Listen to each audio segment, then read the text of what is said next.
hello, and welcome everybody to the very first top 5 anime. Oh my goodness, this is the very first top 5 anime this year. Like I promised in my channel trailer, I will do a lot of anime content and Pokemon related content and even gaming related content on this YouTube channel. So yes, if you do enjoy my content, please leave a like and subscribe. That will be greatly appreciated. Without further ado, this top 5 is based only in my opinion, not really based on like general consensus or the popular norm, but in general I really just love all these anime series that I would like to actually recommend to you. And if you do follow me on TikTok, I did actually have a shorter version of this top 5 list, so yes, you can check it out there, but this is more of like a more expanded version of that video. So without further ado, let's start over with number 5. Yo. Number 5. Log Horizon. Oh my goodness. Like, many people compare Log Horizon to Sword Art Online. And in a way, it's kind of similar to Sword Art Online. It's kind of like different because, for one thing, the world is much more built up on the lore. There's more character moments in this series that I love. Like, freaking, especially I love Shiro. There's also Akatsuki, there's the Natsuku. Yeah, there's a lot more characters, very expanded upon the entire consensus, and I love the politics behind that. I love everything about Log Horizon. Like Log Horizon, in terms of concept, it's been done countless of time, but nothing does it better but Log Horizon. Oh my goodness, I freaking love this series, and in general it's just a really cozy watch, and you can binge watch it as well, so it's not really that long of a series. So yeah, 100% definitely I recommend you to watch Log Horizon. Without further ado, let's proceed then to number 4. Saga of Tanya the Evil. Like, I actually was able to heard of this thanks to a chat room that I was in. Someone recommended it to me, and well, I absolutely fall in love with the whole notion of villain protagonist from the widely renowned Death Note, Code Geass, and all of this lovely series that have a villain protagonist. I do love my villain protagonist, and this in general has a warped idea of what God is, what reincarnation is, what even living is, what humanity truly is. It's essentially kind of that gory detail. I love the story of Saga the Evil. Like, it follows this anti-hero, not really anti-hero anymore. I don't think she's an anti-hero anymore. I don't think she's a anti-hero.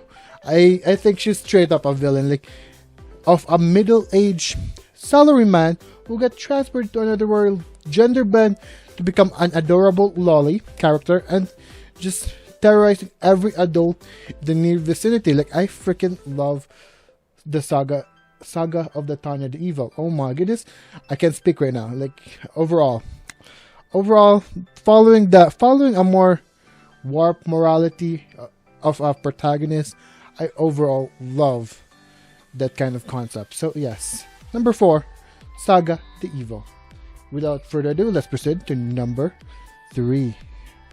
You know what I like more than villain protagonists? I love power fantasy, and Overlord is definitely a mixture of both power fantasy and a villain protagonist. And essentially speaking, it's about Ainz just conquering the new world, plundering and even conquering lands, building his own nation in this new world he was sent in, and with the subordinates that he programmed in the game of Yggdrasil. So yes, I overall love the character and how each of his subordinates develop as a character. It's not just an AI kind of, because when you think about it, the NPCs of Nazarick are essentially, well, AIs, because they are programs by the Supreme Overlord, but instead of acting like an AI, they actually develop into different characters that I love, different warp ideals, and then Ainz literally just had to keep that in check. So yeah, that's what I love more than anything about Overlord, because it's the relationship between Ainz and NPC, and how they conquer the world, how he keeps them in check at times. So yes, Overlord definitely one of my top 5 or my top 3 Isekai series. Yo.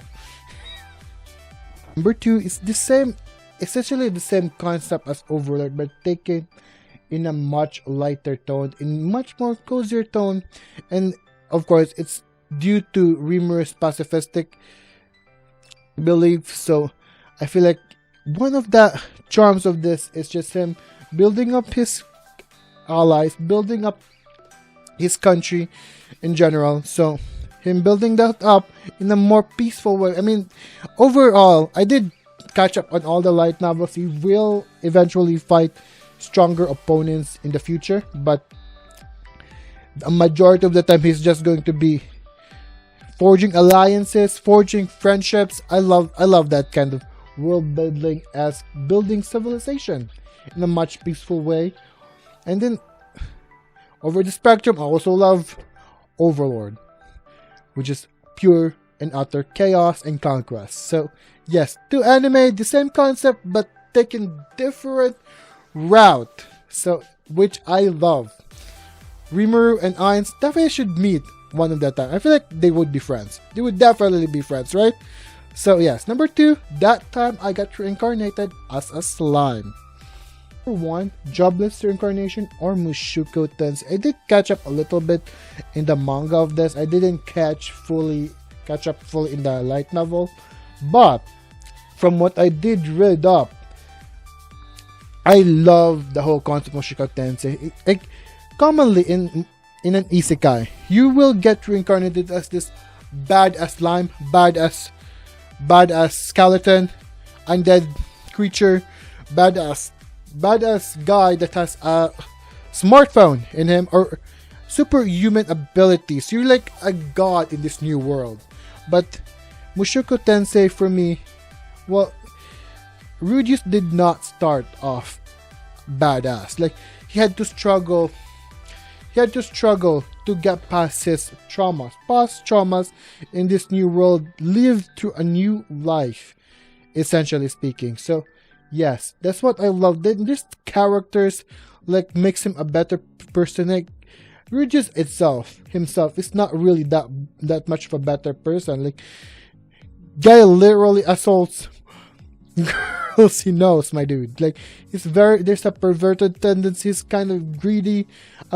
I love that he's a very human character, despite the fact that he's a isekai protagonist. He's a very human character, and then there's the people around him that makes him slightly of a better character. So yes, overall lore, characters, settings, I love everything about Mushoku Tensei, and I think this is a widely popular belief already. Like, I know I did say that this is all based on my opinion, but we cannot make a top 10, top 5 isekai series without mentioning this either as an honorable mention or a number 1 spot, because it's a really, really good series to get into. So yes, Mushoku Tensei number 1 in this list.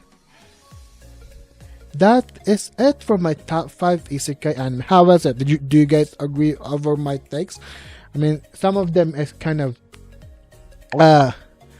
non-agreeable, but for me, that is my taste in isekai series in general. So if you do not agree, please leave your own top 5 isekai in the comment section, and which isekai did you have fun watching over time. So yes, leave them all in the comment section. Please do leave a like and subscribe. I make Pokemon content, anime-related content in this YouTube channel. Without further ado, see you guys in the next video. Bye!